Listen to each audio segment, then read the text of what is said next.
Nintina bribia ye tufu semfidie no doso nenso ya na waye nhyira se wayi sompa esansa hana ne papa ni nyina de yema okra ebebo onipadua no ama wonkwan na abasayi adonde ma wo betimi adi ame no sompa na abefa no na Ghana Today for na sese wo modern krata no mu nsam no ba mi hu se de Ghana te ne ma Ghana kasa kire yen sabre de wo se wo ankasa wapomuden no o ma ne kasa kire wo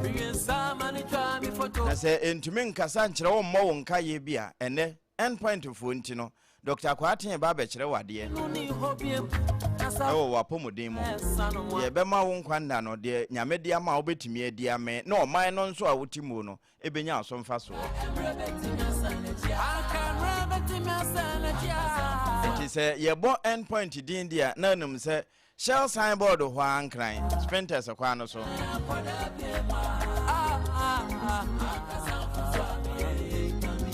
ana se kronoma bo hia na nse edura santima mu na de biara da no se wo se Dr. Kwatin ni Dr. Dubuatin ni wo mo nante kwa wo mbe nante bia no na ade bi ebe ma wo nkwa nna na eye tie short life no na ebe ye tenten enenso yensa kan fie ha na Rhapsody fo ebe ya akoma ne adwene no ho adwuma no sa akoma ne adwene no na Dr. ebe kasa akire na no pay menkan kwa akire mama na kwaba na sade wosiesie no ho afa no nim se ne won sore na won so ho ayefesa bi dokwa kwaba na endpoint mabobo ano ehoboko ba bia yade nyina ekwa ekokopem no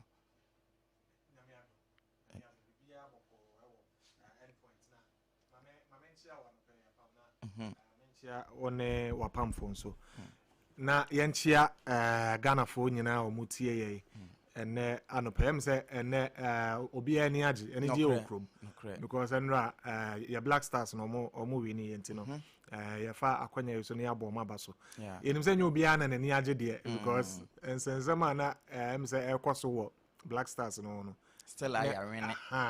but ya winning we dey nti se oye Ghana ni nko ade na je se wo se omo waneje ene man keten na aka ne de ye hope se omo beye na afi omo beye ho adwuma because the next match in England ne de apam and na form debut and na form me no me hwe England me hwe omo ball no na sani omo si ball no na se ye ni omo na ebihia ano hye nti no ya hwe na ya ntoto ye ne ma yi a okay but then there were some positives be ewo ho ye center backs no na ho ye yes na ye into at least ye wo any that's work akra na ye hu pese ye betimi anya bibi kakra afri mu na ye de akowe de em say by the way na em say ye can endpoint homeopathic clinic apam omo a oma di achi a check akra no yes enim say afi bia no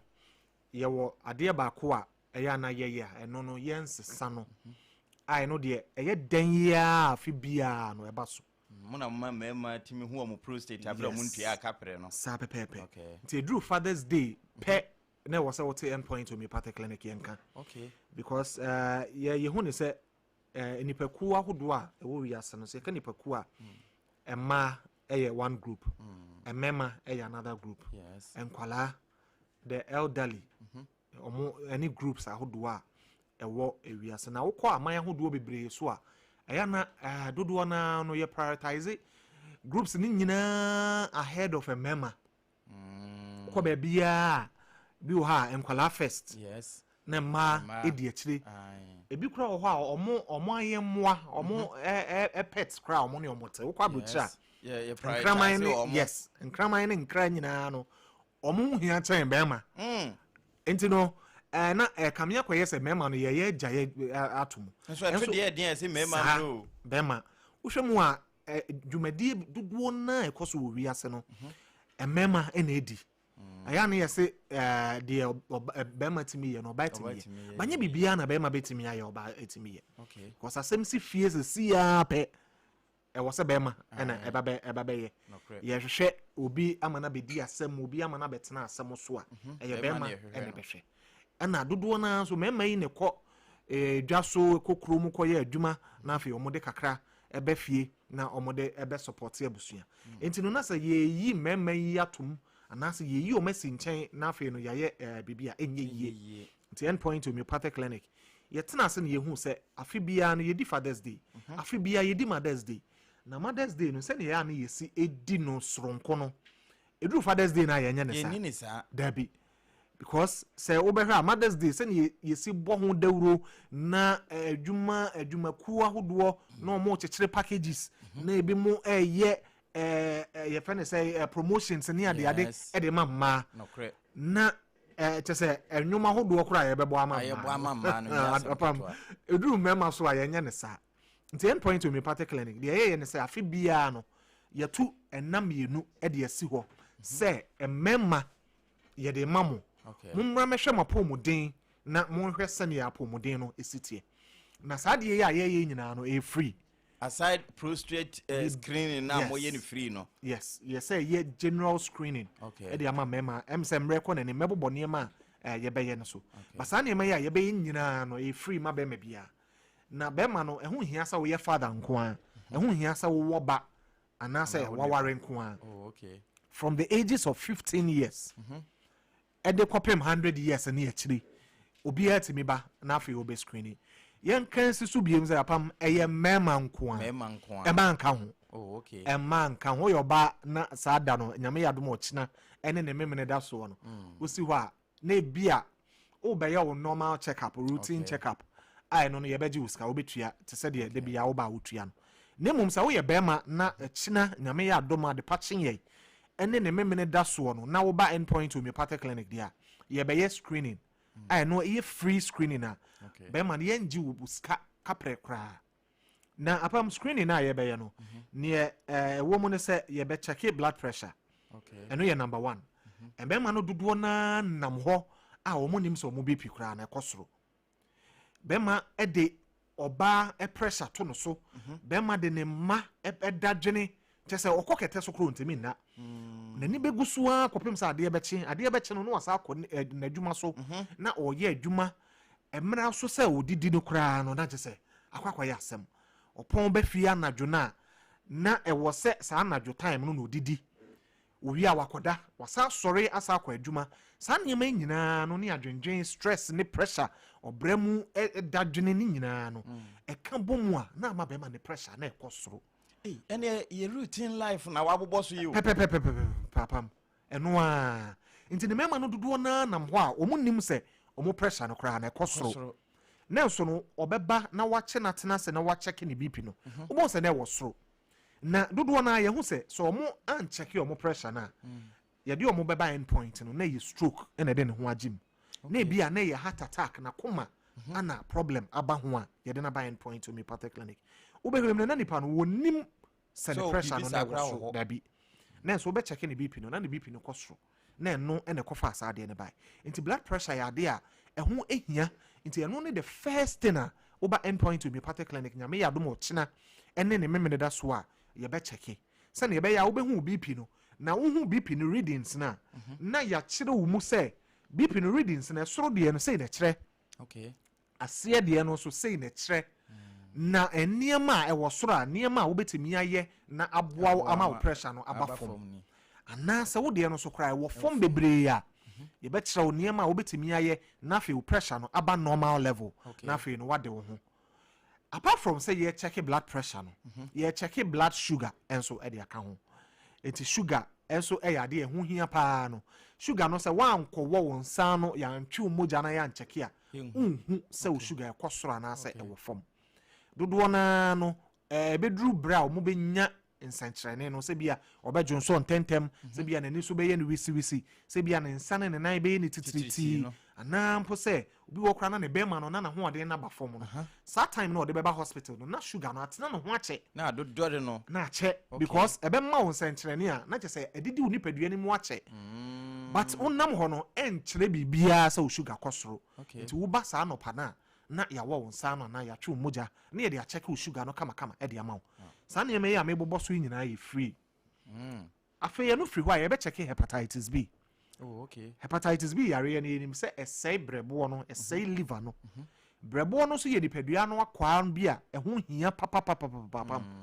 aya na empempe no dodo na ayɛ sɛ ɔmo num nro na ɔmo de detoxify ɔmo nipadua ɔmo de ahohoro ɔmo nipadua sɛ wo brebo wo liver and wo kidneys ɛyɛ adwuma kama wo hia any medication sɛ wo de detox nipadua no because brebo no de nyankopɔn bɔɔyɛ ɛde hyɛ yɛ mu no sɛ enso ne yɛ mogya so na enyi fi aduane a yɛbɛdi ensuo a yɛbɛnom eduru a yɛbɛnom ne nyinaa no enyi fi ɛwɔ mu no emfiri mu de nipadua no ekomu a ɛbɛ hayɛ no saa brebo no enyi efi ne nyinaa emfiri mu na afei no enepa no emfa mra yɛ mogya mu na enye adwuma kama ɛma yɛ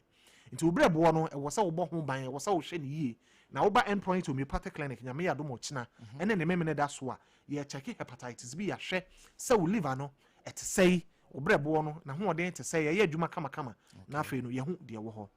sɛ yɛ check na wo bi a yɛbɛma wo ho aduro kama sɛ yɛ check na wo ni bi nso a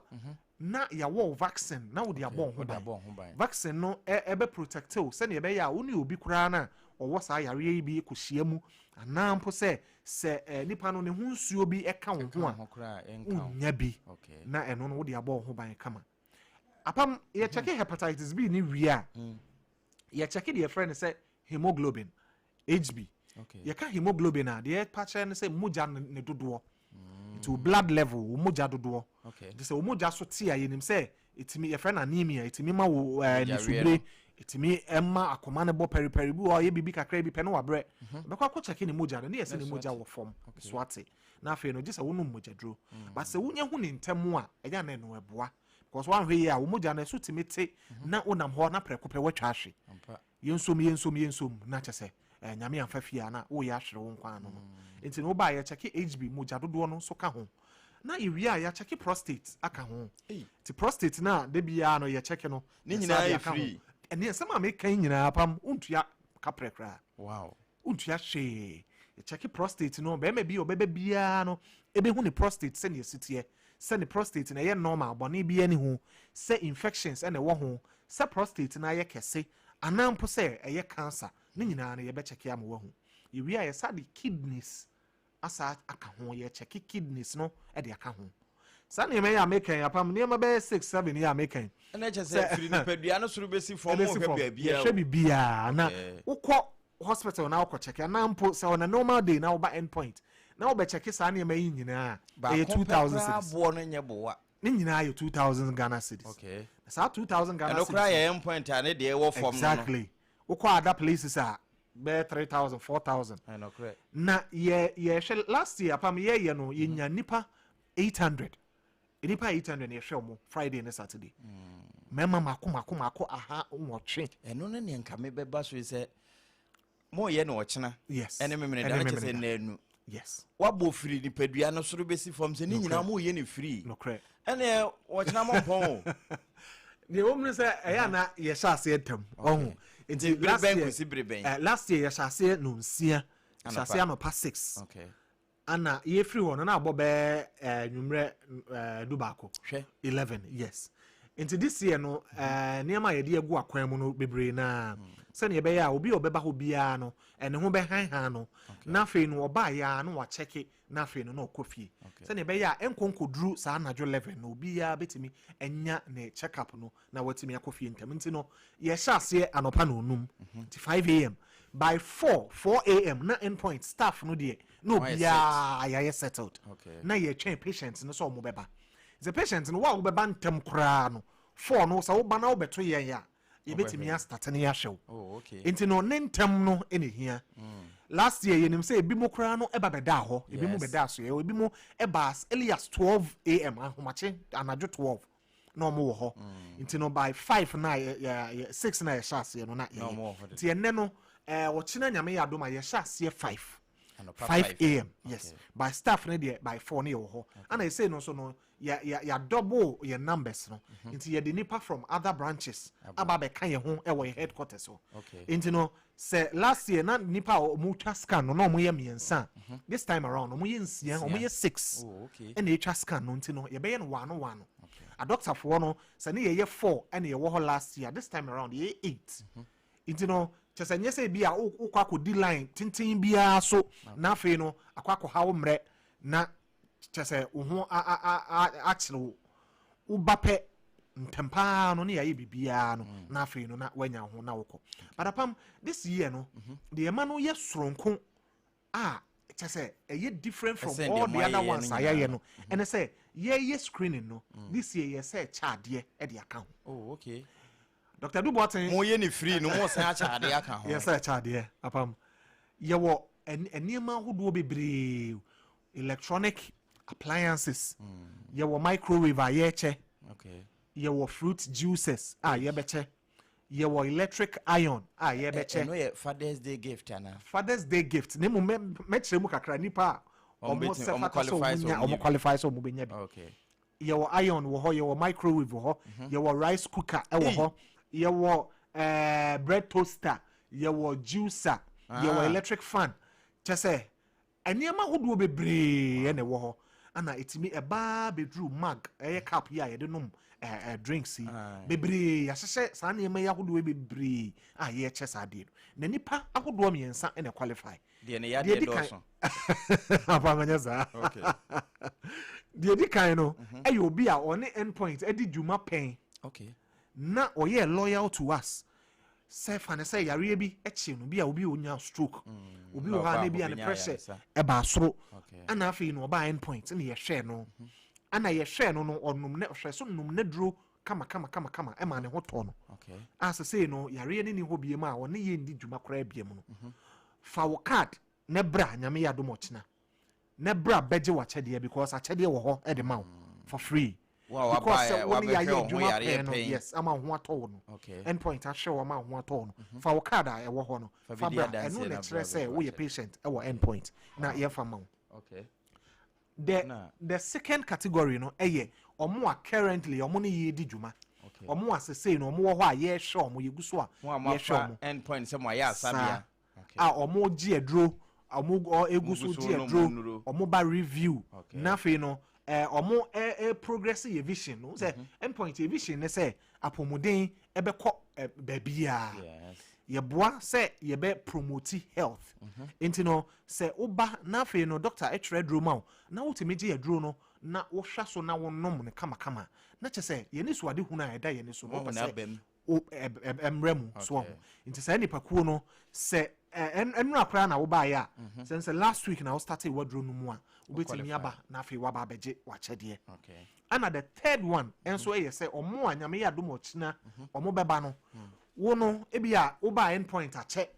na wo ba ye no wantimi anje wadro okay ana wo koye ana say wo so no ochina no any first time a wo ba endpoint homeopathic clinic no waba be screening ni bi sa wo ba na ye screening na se problem bi wo ho yare bi wo ho na ye trade room na wotime gye no saa da na o qualify sa wo gye achede ni bi okay ana wo a wo bad da no na wantimi anje wadro no na se nyame ya dom ochina no sa wo pese wo ba na wo begye adro na wotime gye wadro na o qualify se wo gye achede ni bi okay ana se obi kura na ya hwe no awie screening no nyame ya dom ochina na ya awie no na nipa no ye hu yare bi ya wo ne ho na ye one hepatitis B vaccine ni bi ntu wotimi wo ye no yes eno so no ye wa chede e de ma wo qualify sa unya sa chede ni bi a chede ni bebre na se ne tie no obia so ebenya ne so ene ne de obia benya ne chefa e wo endpoint homeopathic clinic nyame ya dom ochina 19th ene ne memene da so ne mom no apa ma menka ne yie because bia de want ne yie no obeka say e bia endpoint ye de omutwa mo de wo mu ne say nyame ya dom ochina no ene ye the main day okay ochina Friday no ene the main day a ye de ye screening de me ne pompon so pa ne ye ochina okay na omo a ye ntimi an show mo enwie ochina no no ko wie ne memene da so enti sa wo pese ye hwe wa e wo se ochina no ba na be register se wa ma ochina no na wo ba memene da no dia foforo dia ya fe na mo be registration foforo oh okay memene da no ye omo a ye o ma register da fia da no ntimi an hwe wan wie no obi wo ha otimi ba na bi adwuma nti no wa be register no wo so wo kọ adwuma na ba okay na no wa ba Saturday no eno ye different but se wo ba Saturday no anopa no se afi na wo ba dia eno ebe ye din se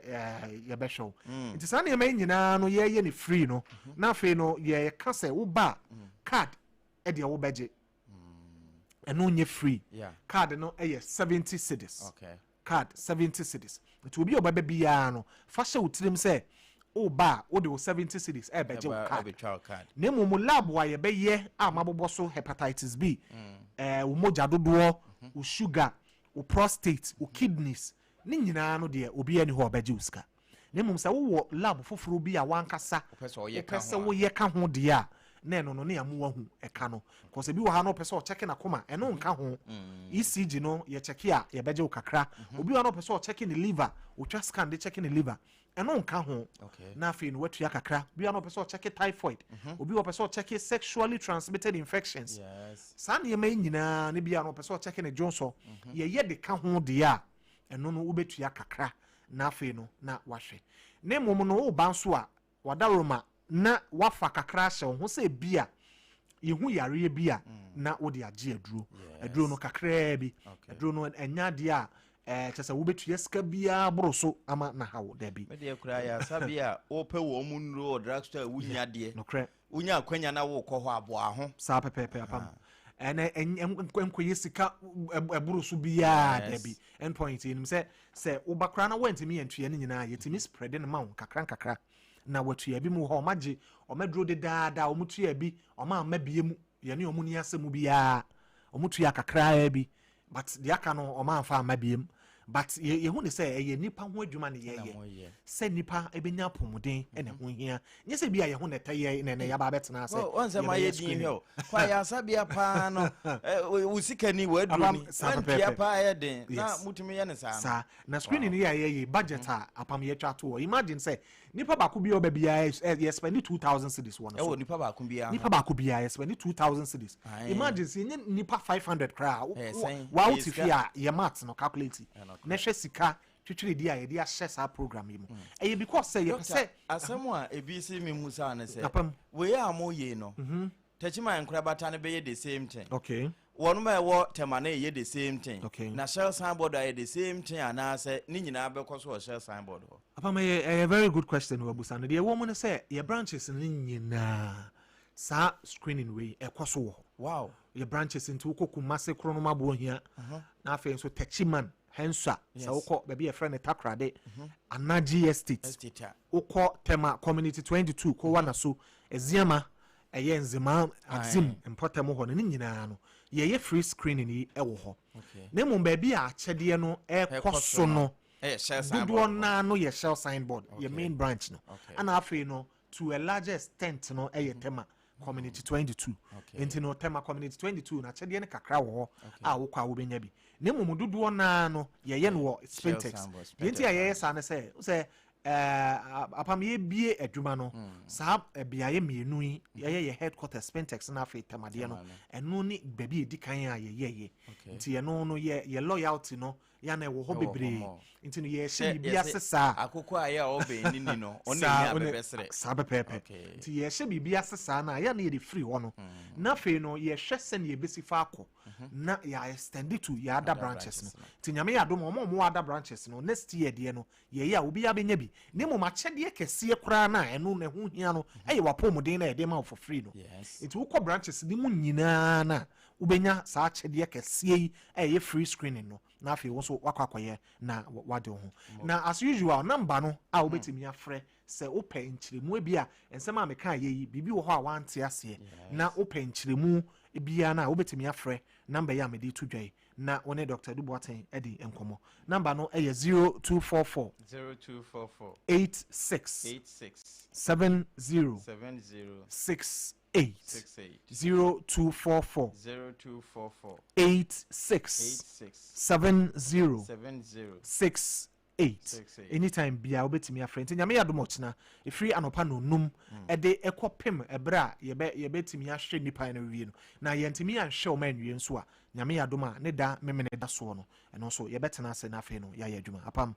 nyame nhira mo ne nyame anya adwuma won nhira won so na de enche ama doctor se ye manamo ene adwuma papa ene ne sompa wode sum wiase obeti agana ka ho obeti medas enti doctor kwa attention ne yekoye no Dr. Duboaten ene endpoint for say edachna ena afi memene da kan ho bra wo ye be man ko ade a behwe o nipadua firi suru besi fam wontua kapre hye no nso sa enye ma Oba bi se na me ye me management be management no me ana da me so a me ye enya sa ba ne bi na ye de ana be ma ne bi ne ye de enti hye ne so eye me ma ho adwuma enko a wo kyena ene me da anopa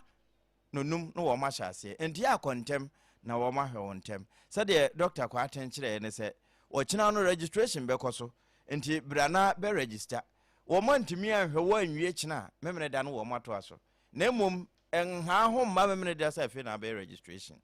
afi sabri yemfa Sompa Rhapsody fonsa na akoma no ene adwene no wono munye ho adwuma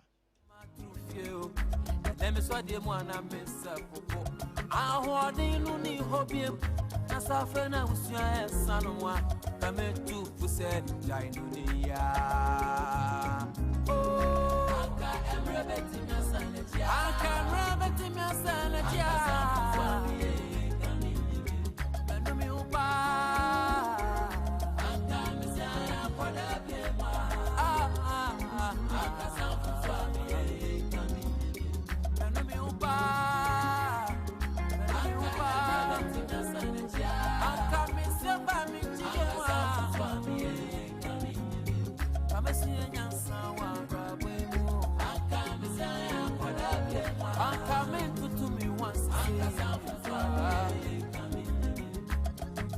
my sample pain the babro treno na mi so na su krobia ni agenti manyanja padia bia wo fie na manyini adumi pani fie so abro chetina funu mi o na su miti mi komi chibie ma baba ka obi my so hey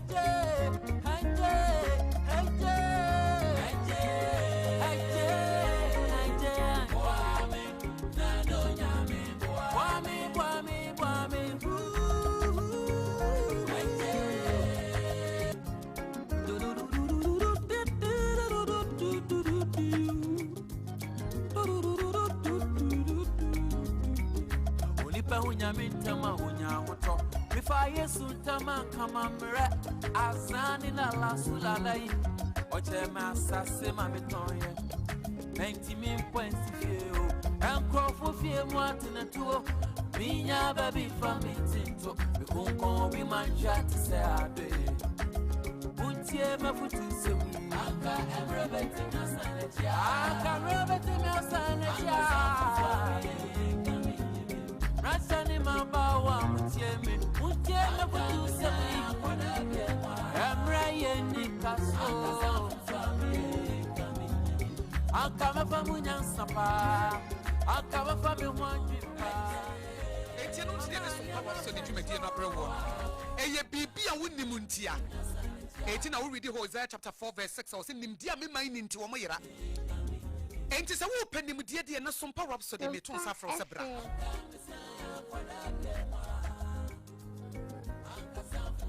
Aden obi fie adwo na wodi ofie da bia ntokwa eye bibi na wonni ntia Aden na wo yire se na ninyi wa ware ase na obi di yire de wo se me de manije pa eye bibi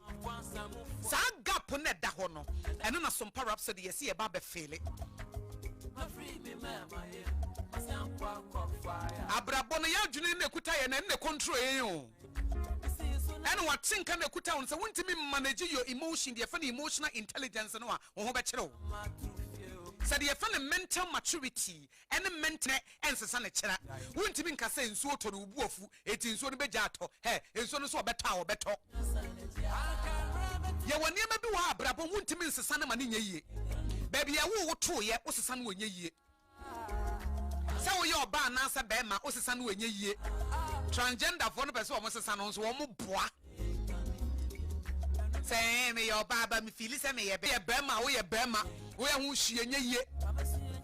wuntimi nka say ene nyame bo me na ma ye tietia me pese me ye tenten he wo tietia no gise wo fa ne sa ana ma ye tenten dodo me pese me ye tietia ye twa wo so onye yie. There are some things in life that you have to learn to accept, you have to learn to embrace, you have to learn to live with it. You need certain level of understanding, knowledge and wisdom to manage life. Maintenance is something you want me to abusua yam for men si be possible. Say na me na me ni bi me papa ni bia saa ne te but no nkyere se saa ne be ya kwakosi awieye ebi se ye for the word ne nsa tete no ye betimi so adane ne aka se be ma nyansafo timi si na brabo na se bi o be ma jimi fo timi de ne nsa tete no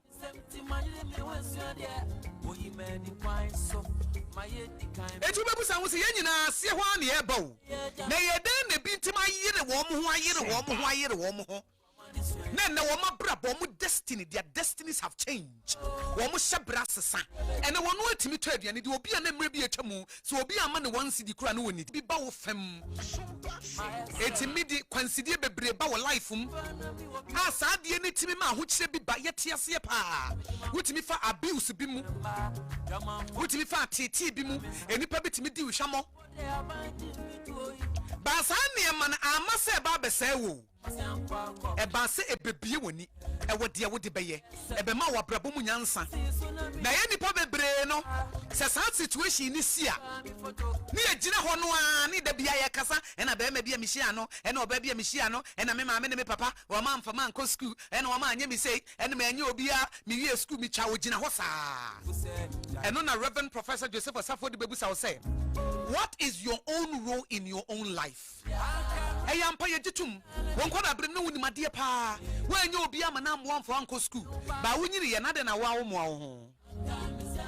What is your own role in your own life? If you say who study a woni control e wo life so enya wona wo kire maami obewo ana se papa obewo enya wona wo kire busu a wo befiri mu enya wona wo kire tribe a wo befiri mu enya wona wo kire se wo beye oba ana se wo beye bema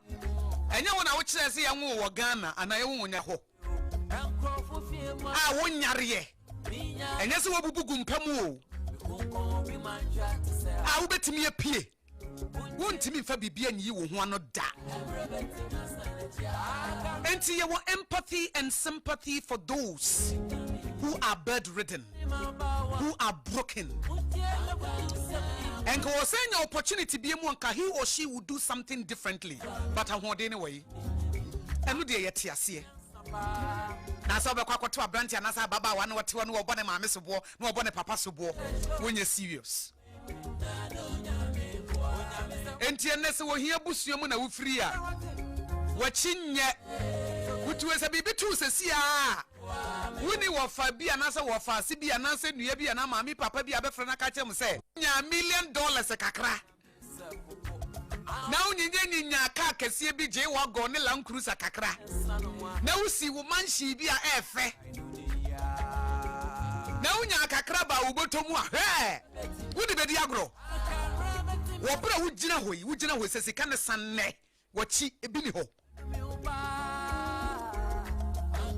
ya wa grobi ho ye mpipra gro menni da ye mpipra gro menni da eti me be hye me nkomo no ase abrewati ya me mo akwaba ya na obako na bibia boko de onyame adaroma na mpaibo ye de nyame ase abrewati ya me ba bia me free no me papa na oye driver taxi driver okay ena na me maame nso na opamade na oye tailor ni okay ewo body esoro ho edrumre bi na adepam no kra ne nkoyi enti shop na no opamade ni edin pa nyame mfa ne kransie no oye oba opa adwuma ena na nani nso odin na omma na bamu mu ewo abrabom se na me kan opamade adepam no seye no oton trunk na nkoyi no beton mo oton mo anye yo hyase pempam tontom dan odane ne de sika bebre ni bia because abre no owo enkoda maku num enkoda numu enekuta no be ma bie ne ho a wo so ne mu aboa no eti eso de ne hyebre ehye ne nsem enti emane sa akwa akura ne wo fa bigya na sase e wo fin so rapo ene okoyi akua adwuma wo ho ti say ode ne den ekoye wo so okopie ho no preya ko ebe ye assembly woman wow e wo fin so rapo ai obeye assembly woman e wo krom ho honorable ai efia pokia onyame mfa ne kra nsi amen enti na nani eden because wonim se na chi ene nanim ebi ni ho ena yenso so wo ye ne hu se da bi maame no no amu akora na wo bre because say from adepam to trunk de ne ade ase se wakopie kura a wo ye kua it is a kuya no cry ya said the beya be boano ne da chi mu ne ade ne so ye de kakra support no eno na ne hia nti bi ni ho ena me papa nso na wo ye driver wo Kumasi Culture Center ama ekowi ase wo call pension okọ pension no pension sika yesai kakrabi enti se wo hwe wono nso so terabia tama no wo ye adwuma terabia bosumi nsia kra na akatua mai eti wo kona sa wo koji school fees a enno ebi ni ho eti this is our beginning ya hyase no no ebi ni babia aya ahotoso bi a wo kofa but they did their best me ma me ye di obetimi aye me bona baso babia wo bia me papa nso ye di obetimi aye enafom we ko ware na ma be ya akora me na me da wo mu ntem enti na enye easy but ebra me nyini no bonifache we se bonifache bi ya de ekuta de ewu hia bia na waka che nyame o ma me mu se nyankopon ye meja a wo soro a wo dwene me ho a wo pemasam na on be wudi je me nkwa eti wo mo kyerɛkyerɛ me nyankopon abrabɔ na se me se me ne be nante de me ne mmransam so me fa so wo mo kyerɛ me ɛna na ɛyɛ Believers Gospel Church Reverend Siedu emre bi mkosa ba bi obi anyame nhira no na wo mo kyerɛ ye tenene ne konkro abrabɔ eti sa sɔre ne kwa na ma ne mema ntena mom ebe ma ti omo fa ene ma so ti omo baby ene kwan dem yen sam mom na me ma kosa Believers Gospel Church be chia mo e wa adoato adubanu botamo ai mo adoato eti meme sa e man kosa eti me kan on that strict holiness and righteousness abrabo chese wo fere kra ejoma mo kra de mo bi so wasol dem se de yin da bi enyen na ebi eye normal say obitimi boy dwaman no akwakotran so untimi kura ma sorry oh that be Believers Gospel Church Reverend Siedu that be untimi wo kura ne say wo hia se untimi ma sorry wo kura wo hia se because wo kura asori dem no the holiness and the righteousness ne ntete ya no kura no e be pia wato fom wo kura wo ma it is wo so obi ma sorry pe no ahwe ase ampa wo hwehwe mu no ahwe ase a honey foundation nyame suma evangelist me nsa bi mo mbeka nyame asam kire me e na omoma me hu se yampa baby awo ne yato watwene because abre na mete me step mother nchen na wontimi nyi me ntu mu sa ne ba eti na asama me hange ho e na fofo mu ofie ho na mafo mu se mabusuafo eti omo fa me bata wo mo ho e fa e mama me nsa o obi an take advantage of me wow and I was a virgin obi an kase wo take advantage of me de no mu nima ne so mo bekye me nyame asem o mo de me bepom enti enne se mete se emrante ne maba woni bi anasa asori mu obi new believer aba ne ese mrante ne no mo de da na I'm surprised because sa mama miensa no mo ye yanga mo japa wo mu but o mo fa me so mo nua ba o mo kye me nyame akwan enti enya nwanwa se na nyame akira wo mo de odi kan Robert o US o ye sofo wo ho na achu enu na nyame pe so oh na ni daso na wo be fa sa nyame yi a ne ye fa me enu ago na ago sa nyame we obe hyira wo wo dia ne say ye wo fa mu die emfa ho mfore ne ma enye entwatro enwia de di nokre emu adwaman som wo nyame fie ko evangelism they taught me the word of God anti ye were radi san wo pache said you ka kire Abraham no walk before me and be blameless sa wona ne benante wo ya pam kurafo obeka ya pam a wona wo eti Believers Gospel Church ho no na nsuo to a na no me koso soforo se Akosua nsuo ne yatu no sa bra ne nsuo to a efa ho nyina eti enya hu se nka nsuo ato ye nyina nim se be kwa asori da ho akoye adwuma ye nim se be kwa asori da ho akoye adwuma ye koso se nsuo no fi se e be fa ho nyina nsuo nya to ya na members ni nyina ye hia wo adoato ase ho ye kotu nsuo no ye be chi nsuo saa na no me call ye ho nyina ye kama osa Akosua nsuo no yatu no praise God enti de kind number 1 se wo fra busua bi te se medie mu a wo hye wanim ne wachi obi ani ho emwa bia mfiri baabi ma enne ne nkwa apam mimi ntimi nka me de ba me ni me nyankopon kwa apam se awrade me nim baabi a me firi o manim ne machi baabi ani ho me maame nkola num ono nko a different fathers enye ne mfom so oye di obetimi on said obesi handle no ano no me papa oni bi ebre bi etwem kakra ba ne nsam na akire woto fom meni akoda me da wo mum yenu ntam wo mu se me maame e wo ma me papa wo ma ba me da saa maame ne papa ne ntem eti me ni awurade be nanti me ni awurade be nanti ye me ni awurade be nanti ye no abrotia eno an wo so me mu o dane me eboa me wanni me hwamoda na me ye na masem me ye madwe se me dida sem be nanti no wo kora me baby ame nana ne me maame anu no nyame de matara Sure. school a wo mantimi ankwa anu no nyame de matara ade bi a wo mantimi anya nyame de matara oye onyame ne yedi nanim onyam ema no eti enu ne de yedi kan fa awurade nyame tiase nyame wo ho onyame a wo bosso ne asase Israel nyankopon Abraham nyankopon Isaac nyankopon Jacob nyankopon what tiase said they walk with Jeremiah chapter 33 verse 3 say call on me and I will answer you who suffer me a meje wo so who suffer na obeje wo so ampa and was sans walk with Jeremiah chapter 29 verse 13 say so wo de wakoma nyina hwehwe me a wo behu me eye no kore me se wo de wakoma nyina hwehwe nyame a wo behu no na momotro mojo de amoa eti se wo firi ohia busuo mo nya motro mojo ne de sum nyame o enye wo na ba ko si wiase na wo na ba ko esia da bi amoa wo Ubeye nyino ye nyinu sompa obeye hia ye hye efi se mehu se awrade meni obia eye wo ana me wo eti me ne wo benante adenti na wo si nyame ana wo ba wo ye ne wo pe wo si nyame ana wo ba to ye ne wo pe eti ho na ye nyame wo na ye nyame ana so na ye nyame you have to totally surrender no de wo ye ne ono wono mom de ye ne ono pe ba wo ntimi nye ne wo pe enya God's results results. If you do what you want, you will get your results. But if you do what God wants, you will get God's results. Sure. The choice is yours. The boy is in your court. Won't you mean more brass de wisipe and expect God's results? Won't you mean transfer sorry the mobile German cron for will be the Najuma say we have your musika and your God's results? Won't you mean you were Juma Basabasa and your God's results? Et in yes be a minute more do you abewetia. Also mean sanya tiaw. Eye mamumu ye eti no de Israel ma ye mfato ho na ebere bia on be yebone no matamfo anya wo mo ebere bia on be repent on be sachira wo magene no wo mu hu nyame ye ni monyam sa na nyame no wote eti sa wo se woni ne be nante na wo firi ohia busua mu a jampena twe ne adwaman no jai krono ne atro no jai nantin twitwa no jai se wo si nyame fie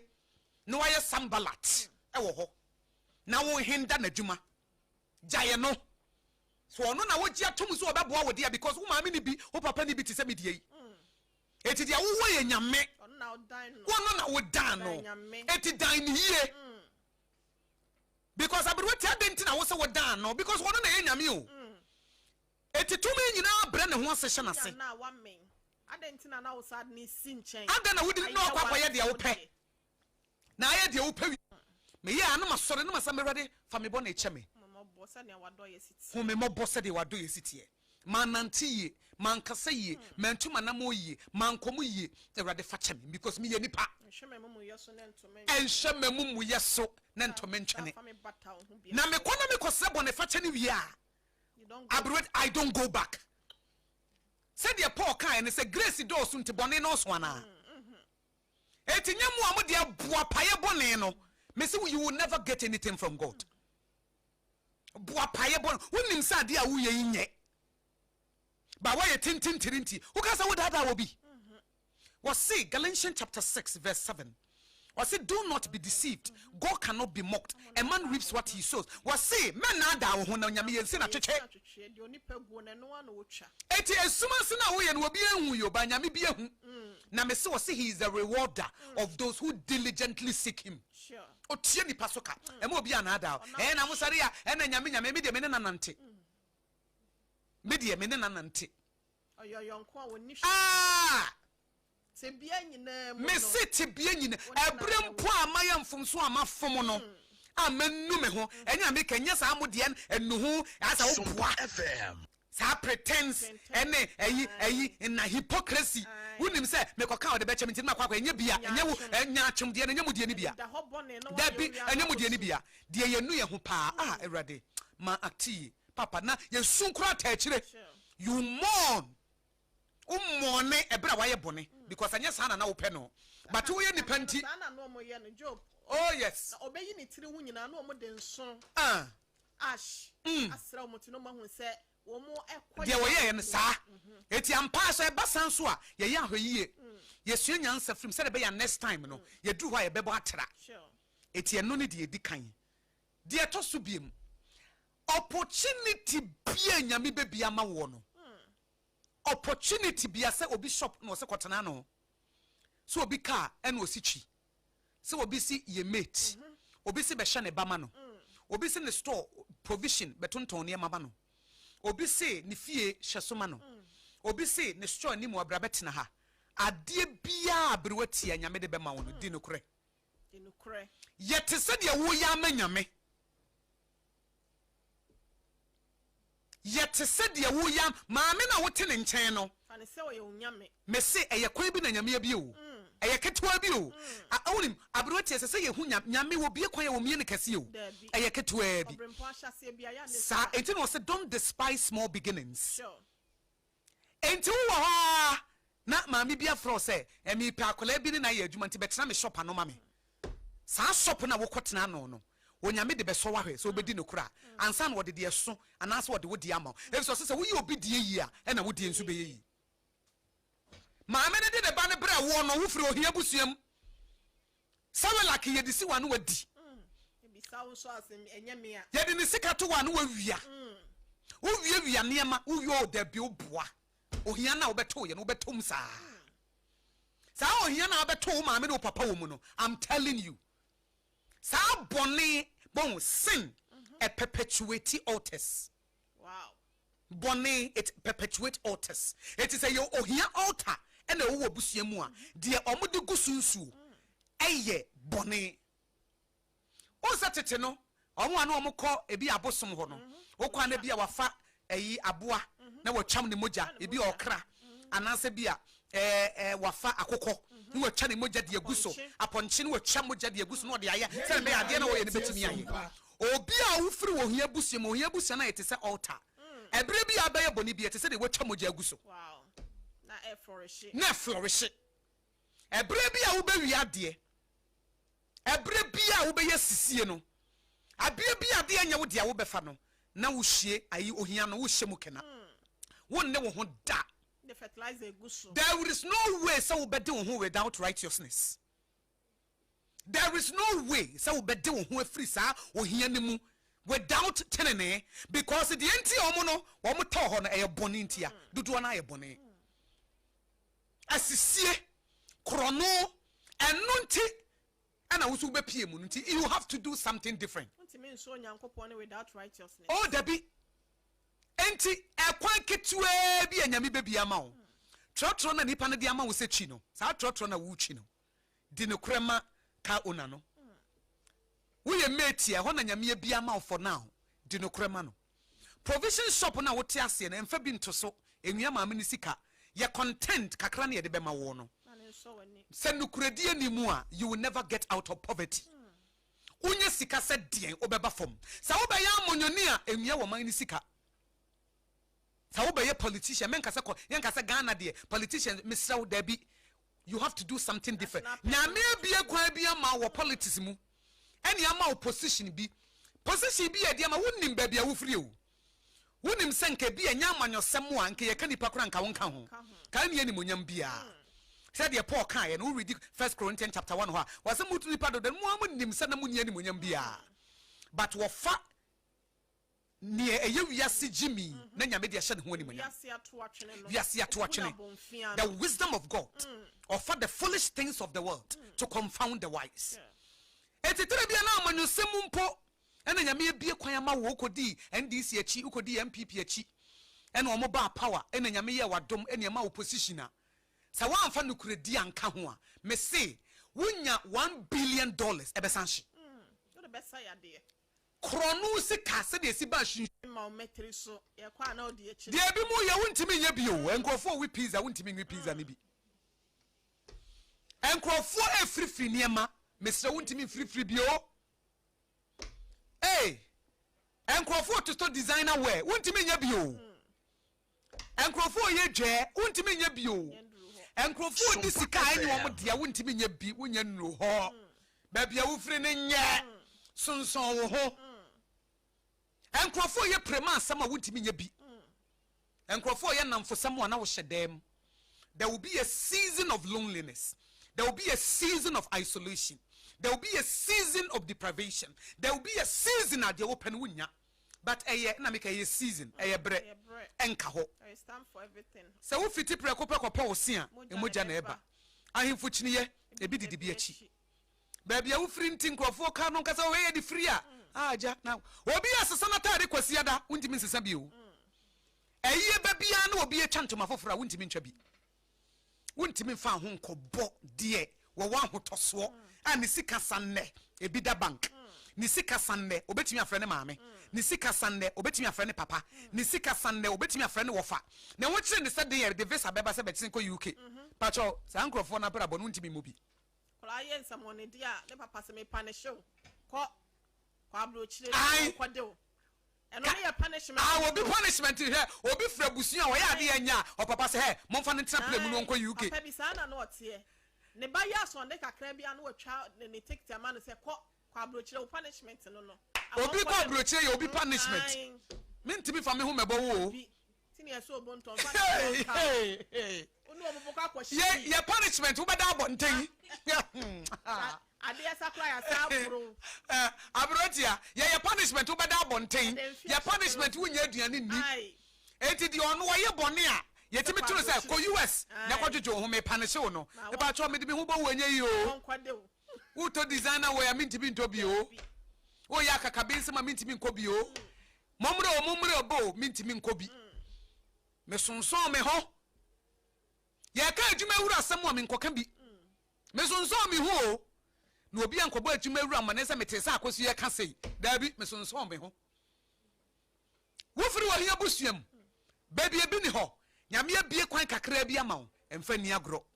nyame abie kakra bi ama wo sonson ho enkrofo ya akesesem no ye ho te se hia ni eye brew eye bre ebedrum mebi do betam na borso ebedrum mebi nkrofo nkwa na de be kyawo eti hye no nso saa na fo na mosisi e de etoso enan abrotia mame adwumaden Sompa FM emfa kwadwuro ma wadwuma ho na akwadwuro se ma wo hia bible krampo na kan ye no emfa kwadwuro ene de meni aha mpesa meda wunya na anya abotre ye wo bra wo beda emfa kwadwuro any excuses lackadaisical attitude wadwuma ho wuyi nyankopon firi ho a wadwuma na ma kakra die no ene toso ene no nyame ye toso mienu enti mu a wunya opportunity a ena mitie me ya ena mesra ye me ya ena manantie me ya ena na mani aha agro bi na wudi mama mi ntwa wa no 2008 2009 wie na me wo go so na me kunu bie mat ketua bi na otonton ye friend sen ho se kakra se toiletries brushes ne soaps ne niema bi sa no ne pens ne we se mo okay na ofa baba wa bi wa akire nsia ekura ni bi ase ma ne betena ho na ono kro na mo bi so no ohu abaya no so se no ma ne mete no ni adwuma bi aye o VSHS rotitifie sa be se 5 years ni mame obetena ye nchen ye ma ne dan ne bibia na could you believe say eto de bia me na sa time na me exams me ntwenti na me sa ko school say metimi atwa atwerehim wie me ye ne nsuo to kakra me post school say bia me ko shop ho no me fa ono ya close no obekono no wada wada wada wonko bi e shop no kra enti ye okwa nsuo ni mu na ya no watum no nsuo mu na ya no watum enti ye to aso me ensa na me inform me husband ye bisa no oso no osoro sonso no when osoro osonso ti sensuo to no ohu sonso na ne ho ye ne basa de o kire no de o kire best 6 years time enti emaye yini fro na ye de ni pafofro be share ho 6 years time na ye free go so enti ye bankoko be ye business bi wo ho na ye sa ko ye dru kumase patase pharmacy bi wo ho ye friend shark pharmacy okay ye to ade ye ko ya chop ba bi won chen obi na ewohoro ne ememu mi kunu so pese okodi fufuo wo enchen ho okoya obi na ewohoro ne obi be serve na ababa wa no te store na wo say osronson no ene de ohuru nkuku ene didi wi ansa no mo ma ba be page be clear tables enti no oya na what said they will see the enim I said the sister wonya na ho aso wote apem so but e kire ne ko wi no no akokoma si ko di pa adan ya tables no okọ clear okọ horo boss ma fo didi awie enti me de no betwa mu ma me da se enti adwumaden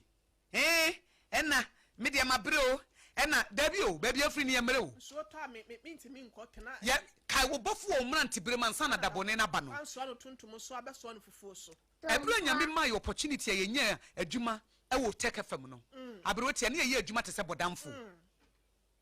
nyame bie kwan kakra mai na wo tech fm fo kan se ye meye adwuma no mesi ne ye adwuma te se bodamfo eso kra ne ye ntwe ka bosumi ne ya my allowance 40 cities ne 30 cities ya kwa adwuma ahomache na onumu a ye free ho 11 pm ye ten we smaye we yes adwuma den enkum nipa so na kro nso nkum wo free baby enye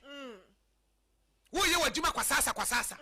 wo di wadwuma di agro wo ba ma enna aye wo de ene wo di agro enna ntina abeto wo hia no enna ntina abeto wo hia no akwadwira ntina abeto ye no there is more sleep after death enti enya ho no nyamenya bie wo se meka se mfa wo ne the door shop na nipa na de ama wo na wo hwe so na wo ton the provision no ana papa na wakobie wo se bie ne 7 am no bie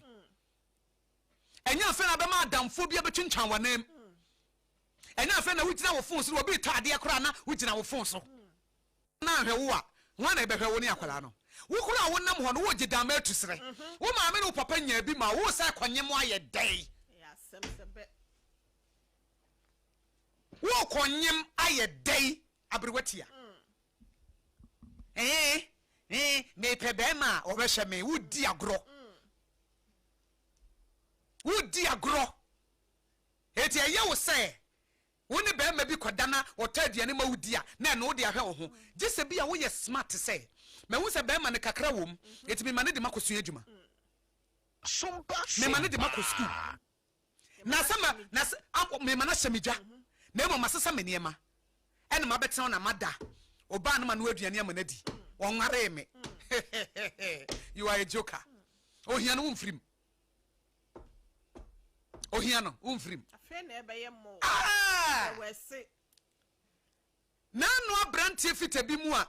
eye ka say etimi de call my hye ya boy bi a yakofa na free ho na ekirikiri de na ba wo besua adwuma utimi sa abrante nko o talent ba ye ko ya woni ho masa den a maami bi a ode ayi young lady bi obetonton ayi fruit wo ho no wona na koda ma boy girl ne nyem eti wadwane wow obesua adwuma wo fitam wo ma nani ana ho se ba bia me free no ehọ nya bi ko ba bia de me ba no me maami mo twen me se ma be pie nkra ya me ne ba bia kina na manya bi dia bro mo madi oba no ode ayi mango ne anka eba fitam ho beton no wode na no akofa ne ho ne nada ama onyem wote se abayiwa no se onyem na wadwane esa akọ akurase se wo abaya no so kola no be ye dey ohine yere se wo firi ohia busuoma ye nimpanifo agro ye nyem paninsem o se asere wo bontam kese etu no hwe futu kokonyine wo kansam kese de na ntweben ne dwa no ye nyem paninsem ye ntwempana wadwuma na wo benya na be feedi wo no na wanya bi e de akoma maame ne papa ne sese hia wo na eye wo se ena de etoso bi ye ni obi kunachi ye wo ye ni obi kunachi ye ni obi irachi eye nnome wo de wo double nnome ne de ano odin menka se na maame ne papa ne bi ena me nuanom nyina ye nketwa eti papa no on na ma miska eti no agro bi na wudi ye ni obi kunachi ene ye ni obi irachi honso na ya ye ni gie wo so wo pechip ohina yire isi ye pese ye free wo hia ni mu ekwantie bia ye musuo ekwantie bia ye musuo kwan bi wo ho etini wo ni pe na wie ye ni wewu akwan ba bia wo free ne nye wasa akwa kodi obi kunachi ɛna ɔbɛyi sɔre no ɔdɔmɛw na yere sɔre no ɔdɔmɛw na wɔbɔ wuti so ɔbaa bi ɔbata me kunu ho awurade tua ne ka na wo sugu so wonya kwan kwahye na yere ne ne ma wo nti baby a wofre wo ba ye side chick business yenye side chick business and yenye side cock business yenye side chick business and yenye side cock business obi yere wo sika eti wo ye driver and a chika ne ma no na wa satisfy maame no na maame na ma usika ho opportunist wo ye gate man wo ye nice boy eti oya na maame no oya no asmasma se ne kru ni ho a na wafra akwa kwahye top ho na wakoye ne ho adwuma na wama usika o de wa mena na wutuo no onche ohine yire wo firi ohia busuo ma mpena sem ye mfa ye ho nhyem ye nchempena ye nkofo oba enkrofo ne nkrofo de da wonya bi wo sori anopa wo ye bema na wo ka kire kosu kofi a wo hyefa mu kofi yi da na ni ba bia wo peja wo bejo kwaku donsu anka mbambe man di be kofi asa odin bia odi bia na de ama no ti kofi donsu boko wo ni ba bia ko wo tam nso yi me nkonye mo ba na o meka nchem so wo ne menyem na kakra na menya to wo no wo meje me papa bia ye friend profitable ofre kranse obeduru ha and was a share akra ha ma bedru that time o ye carpenter adwuma yi o ya akonya na si ho a enya asam ketwa na ehome one was me kopem se meto asase half plot esi me fie awie no me mfa oba wow I'm telling you kopem se meto asase half plot esi 2-bedroom house o ho no me mfa oba it is carpenter adwuma no na nkonya so wo fe eti obi abeto na meka adwuma den excellence ye adwuma eti wadwuma na ton sa wo pom ade pam ne ton sa wo ye tira etire ne ton sa wo ye driver ne na wodi ne kura wo owner e ton we can pay etire ba benya wo car passengers kura ton ye pe bi ai car bi akọ enhyiamudie bi driver wo a good pan ye be recommend you sesi a ya akọpẹ wo number wo ye be kamfu sesi a area wo tie wo mpota mo compound house ye kamfu e man krofo because we were juma yi ampa odnya half plot no esi 2-bedroom house owie ye wo buy drug akra na nkrofo na omusu adwuma no e cheche mpena no wanya bi because onim ba bi ofre ena no so wompese wo bekọ na chi akosesere didie ompese wo bekọ na chi profitable ba bia wo bia mechia wo enne wo adan be ye nan e wa akra ha wow eso ofre kurasi o ene obepie ha osiwie ye ene ohia oba wo pe no ene okoware no ai ne ho ade woni na yereti obo ne bra enya abrabo na ani ya abrabo na perseverance ba de oba ye na ne oba we nam na ne bema we nam wo kaka bensam ne wuje ayo hu kokoti ye mo asem so agema ya wo beko age oman ana ohine yire se wonim ba bia wo firi na se woni obi ye adwuma abre wo ho ase so obi kasa ai me de masa no eye me gya adwuma na menka bi o ohiane dwe emfa ohiane pride emfa ojaya no be kwa konya ba bi ai me masa no kra ka wano tumu wo sister na say wo brother no a nyamiama na nya ba bi agina na wakopie Dubai na wo so pese wo sande uska no bre ho asema na ska be na ade sande be no $50 so ho wasiri o nim kwa yo fa so wonya me wo bi ahia no a o eja me gire ho a ana broti e de ya friend here ni dwani o here ni awasa ye dwe na ni nso hwe ye de ho brase na de ye ho ye de odum ahobrase fo na hantamfo de mesua adwuma ba bia mesua adwuma no me masa sori a na o teatea me anya fe na wo teatea me da bi me nse ateatea na mesusom saa me because me nim say by 2 years time adwuma we na me master me sa no won tena o mateatea me eti wo be endure ateatea no wo be endure mistreatment no yankase ma betra ma me bi nchen me ya ade na de buafu eti ma pake me niam ko pake o niam akọ he ateatea no wo be endure ateatea no se be ya benya ba bia da na wo be didi na bosumi si obetua wo ka eti wo firi ohia busua mu a ye mfa gye ene a hand time mobra ai ena me masa no de o ye ne mani nye ho adwuma ne kura magyan ugya wie ye no da bonten adwuma no so wansu anwie ye de brabre na gye ya de o abre watia abre wo firi ohia busua mu o asie penyinche Jimmy ni pe baby partner ye de brabre o enye dwe wonyame wodoma ho brasefo but ahantamfo de wo bre wo mo ase ai me de o ye ne de adwuma no kwa me mabiem adwuma su na twa aduane ma wodi Uno master be competition. Uno master ebe ko competition. Authority be a challenge cry. One master Asia ge bi so open. Wo so akọ pen bi. Eh, wo so de. Hey, ge na wu ama akora na atwo ho. Ka chensa wo pen. One master no onu tua wo ka no. Ah, wo pe baby di wo kra ba e, wo na pe baby di ama wo. Wa ko pe girl. Wo so girl no kra de ho so bra sister, mesro. Gana o master pen and one answer pe. Emre bi ayi boss bi. O woman ge bi aga no so master na akola na se ono so ewu ama no. Afi o sole anu aduane o de ewura master ni fie ho de abre. Ala akola no. Ada no. Eti ama boss ne ka se wonko oni ni hwe bi. O ko hin. Enam so ma na adwuma bo no ko ye so aga na ntimi ani na chi anko na kura. Aburu tie ntina me ka se ye de nyansa ne bobra wo. Minim ba bia me firi wo. Minim manu ye ntime kwa na me kuta me kura. Adwuma na me suan me nya ye master wi a de me pa bia menya ye de brebre ne bobra metime sua etire ye ne wi a ebe kaka me bon krofo ti metime akohan me dan mentina obi nchen forever obi na wote ne nchen no eye temporary eye fleeting eye bretia wo bi you need to endure some things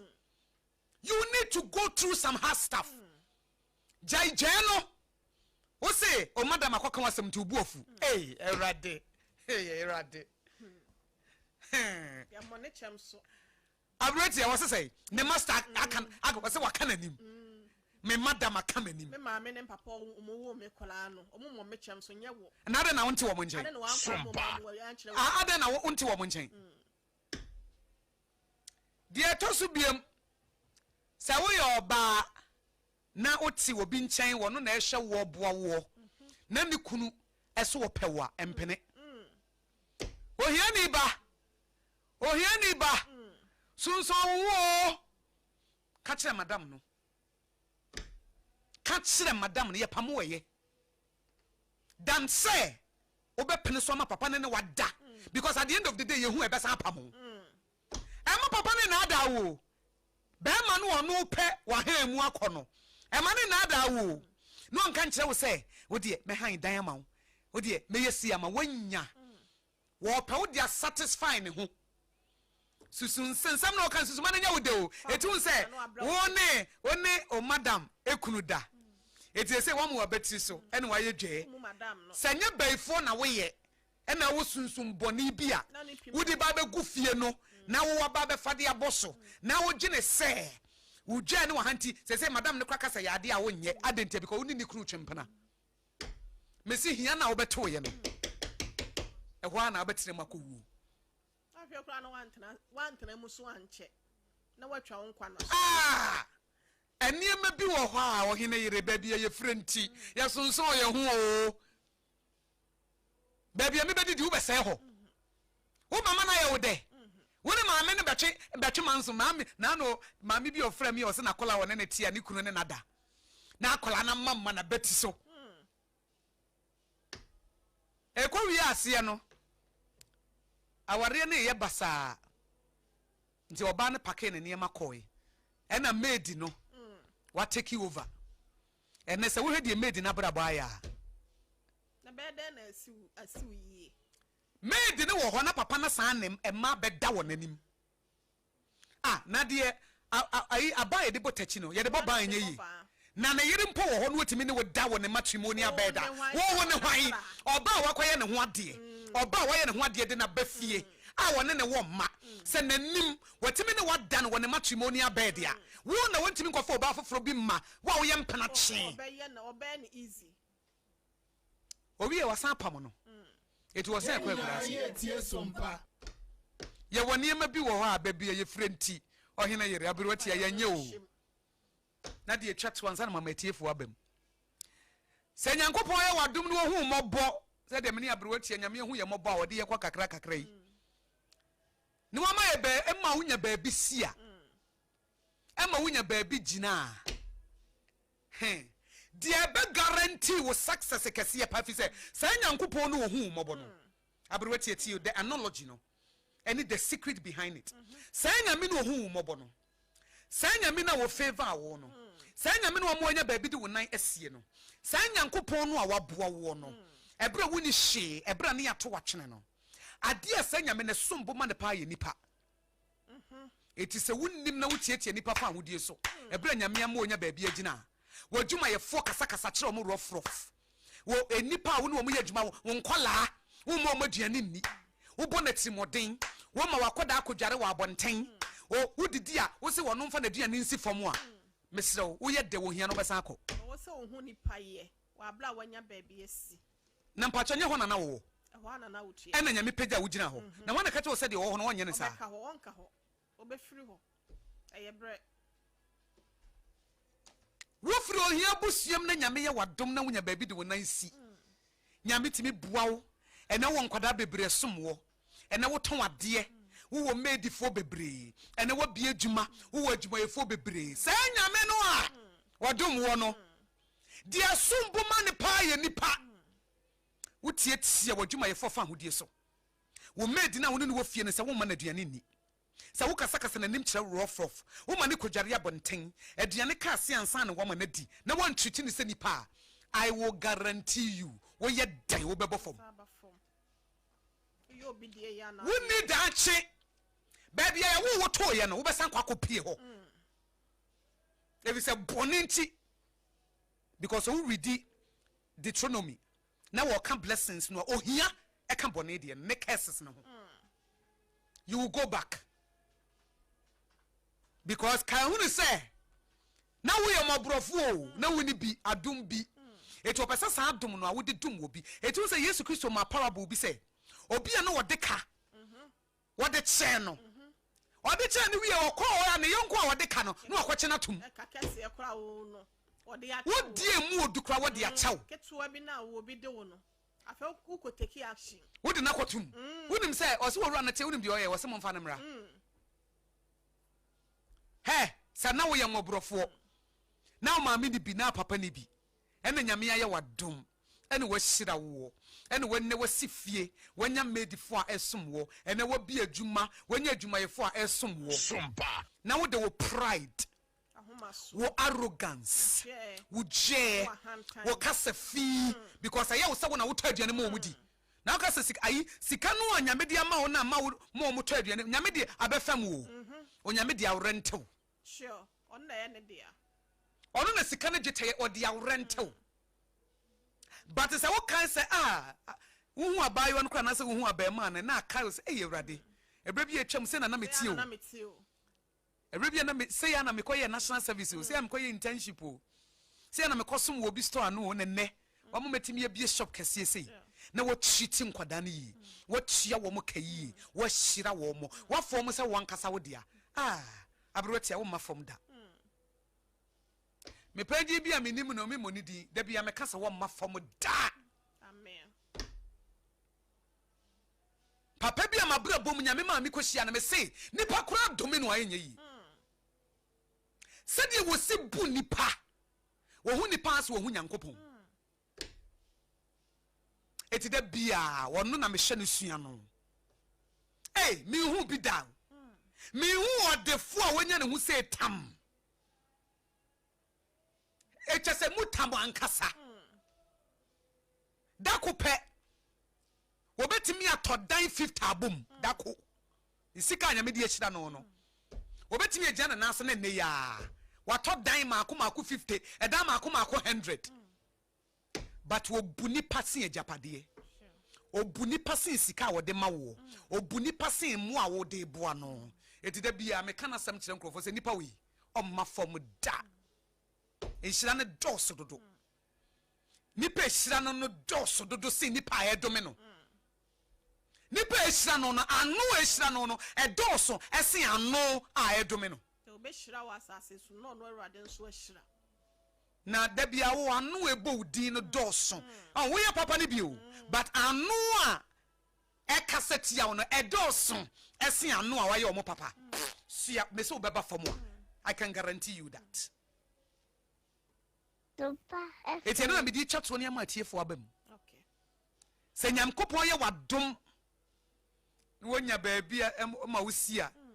kai wo kan ne dɔ no kai baabi a wo firi o na yenua ba me ma me remfinia Awurade wa ye ɔka kyerɛ Israel for sɛ nyame yɛ madom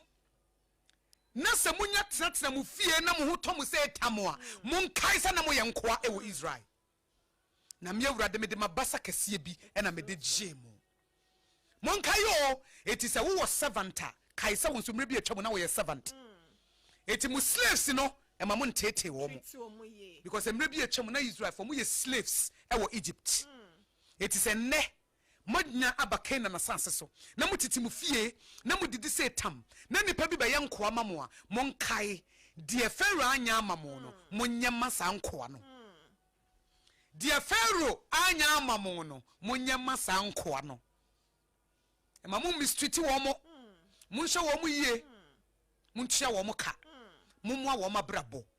wo yɛ saa menim level a Nyankopɔn de waduru ɛwɔ nhyiram sɛ shop baako na wo mo wabie sɛ car baako na wo mo atɔ sɛ fie baako na wo mo atɔ sɛ afi kura na wotimi ahan dan ane boarding a wotim ɔhene yire o ma from da ɛbɛyɛ from glory to glory if it says Nyankopɔn no a ohu mmɔbɔ no ade ehia no no wo so hwɛ ne yi ade ehia no no wo so korakora no ɛma wo remfi baabi na wo firi eti ɛma wo bu nipa ɛma wo wile free onyamia oyi wo firi wa wo treimo ɛma wo mema wo remfree onyamia oyi wo firi wa wo treimo ma me wase sa abrabo ni mu ye den na sa wo kɔ na sɛ ma na wo nya wo ho hwe a Onyankopɔn na wo yi wo mre bi atwa saa nyame kro no a kai no ɛyɛ kai no ne gya hantan no subo ho nsamrane na nyame bi na basa mu odu bi ɛna ɔde wo yi wo firi ho wonim sɛ deɛ ɔdan wo nne no ebedrum mre bi a wo na wo bɛdan no yɛmfa seda emu oduro ɛma just bread and pastries wo mo ɛna from day one wo mo ɛsɔ masene sɛ bibia ɛbɛkɔso enti bomodia sɛ wo nso no sɛ wo pɛ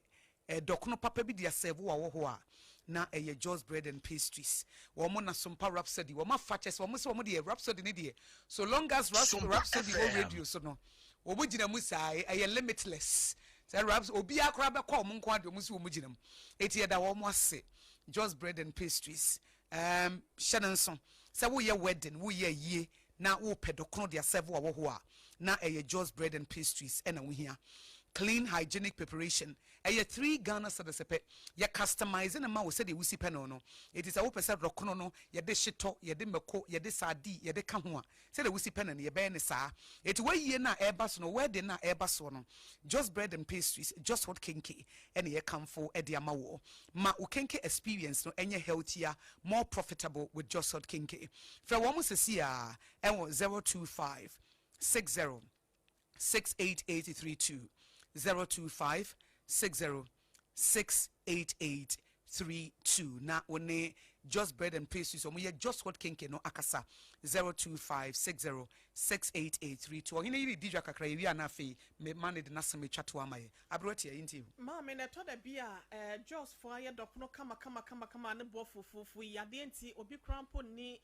ahotoso bia wa aduane die mu enu nti ye ka cho se bia wo de na kwakoye yade fam se ohuna makwa aduane nyina baabi na yade abema nkyere wo a ema wo ho etete wo a wada Roma 21st clinic wose waba edi ama na yade a waje mu abasobode dodo na no ene yade ye efra ne sese yatika eno eye usisi achi ho no entini ye fa woto ase eba wo siremu wanantu na atiese wo na ase ho no se twetwen wo se tutu wo wo de na kan wato dem anana nse ona tika kra bia no wagina Just awoji wa humi ansana wetimi asa atoa so ebo wonka ye bo modern ato anamon over 15 branches and we bie ewo memo afa na nyina dente no wo dia ne se obetimi akọ tanto here runabout me pa cho ba ko ewo ho tema community one so Roman Catholic asafo no nechi wo pe na won sa beka ne kaso new market road no obom road ECG office ne hwe ne mu na wo kuma se hwa overseas wone Sompa FM wo dan kro na musunya ne won sa ebeka no techima nkranza takra de brekum go so oboase ne nkwado obetimi afro 0540 311 0540 311 311 afei yakrado semede eya Sompa client service line no enso eba bemau na watimi afro ye mo amosemu hia mako ene no akasa no eno so number no se bia pese obeye advert kra na se bia o pese obi sansa o pese o kan sembi ede ekre yen ebia fonso bi ne ya chia yakwakoye ne nyina no ekwan da ho number no 0531 886216 me boss be 0531 886216 the chat was 0531 886216 so fra the ohwehwe bia na bebo modern ama onsa atimi aka Ohine yiri abruwatia na otie ne nka no ena Sompa Rhapsody menene ne tena se de somwa no payi emwani miro bia said the brother Philip kan ye no menhu politician bia ma wani mre ne da ebi sese wo wia wo man ni sika wo de beto nro na de asan ho yare eti wo wadwuma na ho twa na ho tie no na yire ho na ye ne yie ebi se ohine omo se bibi kete ho omo wo baby omo bu mi refi kete wese enye dudu awurawura bible klan so kan wase ekuo keto amamu nsu ja fese wode oso aheman be chem ah keto bi awon be content with it abroti em say yedi nkomo kama afrefo nso atie omuguso afre ba yentimi mfa biem adesua omo anya enne de yede bretiefo no eba bia wo firi na ho na mensumi firi ye firi be ye chinye ye ni maami bia na sa papa bi omo ye di omo betimi e de boaye eso eduru mre bi no ebi abekọ relationship bi mu obekọ adwuma bi mu ene ye tam ye hyebre e de hye ye nsem nyame bie puno kakra no ye hye ya brabo ye tutu ni ye ene ode ye kwon kakra ye nuru kopim se brebe so a osoro ebe frɛ ye no e de ye gusu a ye kwana se kopim se Yesu beba ne de ye ne nante a ekọ ye nim yenim se ebre akese bebre de da ye nim a ye nim se 10 years time won se hu ye no na level la ye duru no na ekọ nkan ye tufo ama omo ashase no say say ni da so ho na me ka se bia enu de aya ne se bia me ni be ma bi be wo ana de aya ne se me bokro no ana se me ye better na se but eni da so bra wodi ne kuradie ni ahobrase eni adwumade ni nyame suro wodi ebo bra wase me twato a wodi ma etifo ni sorry so ma be de American nyina ne say a bad start in life it doesn't determine a person's future like you said me myself yourself and some of the audience I want them we started with hardship, rejection, failure, but now with perseverance, hard work, and with God, we are here today. Pim koye ni. Eti eto de bia ma me Bible say nim dia me mind nim ntino. Ya mo jira otwa wongo. Eto de bia ya adwene say ba bia me frɛ ni ntino. I say ma nye we ya enya ade a metimi akomanim eno ne ade a ya na ha ye no emebu no dodo na no especially ema no wase mehia be me bi obeboa minti no obi kunu kura ne ye de ho akofam no ba bia ni kwan se ye kokora na empena twe ho hia no ne ye de ho akɔhye because ye ni da kwan say through that nipa no ene obeye yie na ibe bi edi but it's a mistake, a big one of course. Yeah, what's it? Timmy say ya adwene firi ho. Nyame kwa na timi bo anipa. Mami so okodi san ne manager betwa nkwasotia. E wa bra wo branson ye. Eya na eyenim de ye nsua de na Sompa Rhapsody na Sompa 106.5 FM Accra. Ye dwumadi ahodo ye ye de nyina se wonya bra ni adagye na se wotie na wo de ye adwuma ebetimi aboa wa bra bon kankro na etimi aboa wa bra bon pun 20 no. Me ka kire wo se Samia Job nwoma no eti nwotwe na sensa so ne kan ye no wase se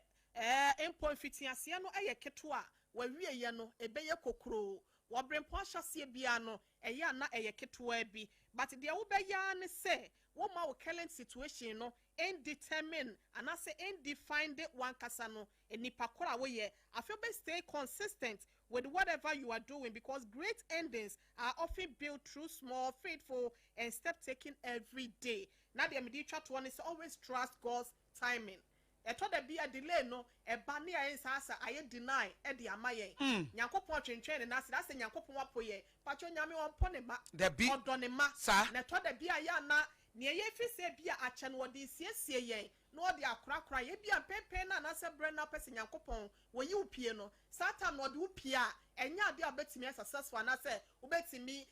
aba abrane so te se de ono hwehwe ni nte no ye nya kwan ema onyankopon ebre na ye nya ebre nso ema ye ho ono akasa ni bre mu no obeya ade nyina fefefe na wode ahye ni monyam kakra we sei ena me nso me de soso de amatie fo abrewati de waka no emudo papa nyame nhyira wo pa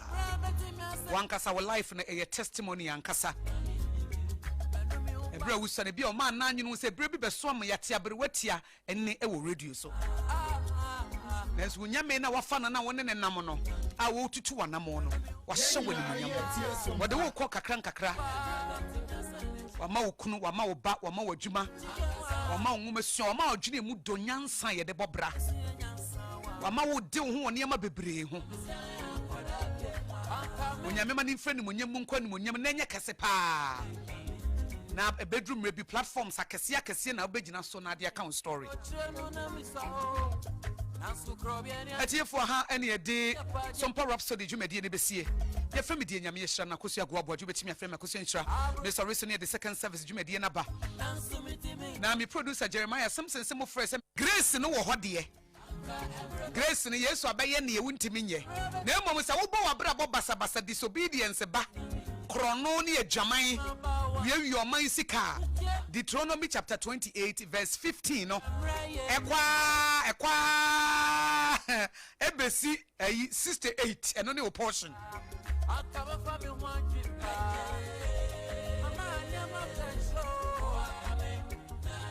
enti Sompa Rhapsody se wo free babia me free ni bi wachinye o maame ni bi o papa ni bia onyankopon twedi ampo na fani pefri anwem ofani pefri atechem ofani pefri gatam na wahye na nimonyam na ema montimi nya ne wo pe na wonya nyame nsam nhyira wontimi mfa krono ne di nkrofo kronum no omo yire no machi ewie obi adwuma mu sika enya ne nhyira da etie na mabamba kyerɛ wo de betimi ayi wo efiri wo hia mu di waba yedie mu a won kofam da ubefiri suru akosuru befiri ni monyam mu akwa ni monyam mu if said the path of the just is like a shining light it shines brighter and brighter unto a perfect day when amediama wo wisdom is on the street wisdom was street in so akasa wie eda wabam the choice is in your hands was I have put before you life and death I will entreat you to choose life median kwano wo wasi wonim median ka mesha wo sefa enkwano eti ene wuni aba Akosua Aboagye through Sompa Rhapsody media brabo mu nyansa abrew de de yedi ebebrew the ball is in your court de wo fa de ye adwuma ebeboa da chu be dia dance se mire bi twaamu e ma metie Sompa Rhapsody na sa steps ni nyina me fa me de ye adwuma no wo be dia dance se onyame asem emfeli da e so onyankopon onye nipa na odi atro ne waka no ebebem it is a wo koye Facebook page e was Sompa 106.5 FM Accra and then some me kan eni nyina da ho ye YouTube page no Sompa FM live no so ni nyina da ho eju betimi akowachi no asan kwapoti fra wo babi na ni ntie fra wo kunu eni ntie fra wo yire eni ntie one kasa repeat and replay tie and the social media ntie kwa live e da ho sa bosome ansa na wo ma ye firi ho eju betimi akọ ye Facebook page no e was Sompa 106.5 FM Accra ene ye YouTube Sompa FM live no na wo da ho na wutie nyame be fa so akasa akire na nyansa e kasa e wo street ne so nyansa e kasa e wo Greater Accra nyansa e kasa wo Facebook page Sompa 106.5 FM Accra nyansa e kasa wo Sompa radio 106.5 FM Accra e wo Sompa Rhapsody wa na ye krado so obetie se wutie na wo de ball bra wo be wo se nyansa wo mfeli da na eye bambo edema obia entiasie nso ye bambo edema wo kwaso atie Sompa 106.5 FM Accra me sorry so near the second service dwumade ne ba ye wie ya ne de Sompa kase bo mu ohama ne gide kase bo eye Sompa news at 12 p.m. ne de aba ye wie ye na ne de ye best entertainment show ye friend social entertainment show Sompa Delight with Abna Ruthie no aba Abna Ruthie ba ye wie ye no a na Kobla Abochi aka Prof na what the for God and County social political show no what the aba wo wie ye no near the hot bite news no aba and ye come 7 p.m. ye be ye commentary 83rd service dwumade no entime ema so enti Prophet Mango Day dwumade no entime maso enne ennam commentary na ye be ye no enti na wa hye nso e de amaye It is a Kantanka Beman Renonson, and you are training on so on Betnase. Now, one with the live commentary, World Cup, Akosua, Mexico, US, and a Canada, and one with the live commentary abroad. It is a open commentary, Papa Pa Etia, for feeding it to Sompa 106.5 FM Accra. March is Nina, the live commentary, Ebebremo, including the senior national team, the Blasters, Marchia, Ebekosu Yamia Duma Ukwada, 11 p.m. No, yeah, the live commentary, Ebebro. 80 football na Akosu, World Cup, Akensi, and Akosu, Canada, Ewo US, Ewo Mexico, no, so whoop baby at TN where Sompa 106.5 FM Accra. Madam, you know, see, I'm a mobility. I come, I am so cool, you mouth for the Mikobi. Now, so called up on the same team, my name is there. We made the wine, so my 80 kind, but yet, my phone, you know,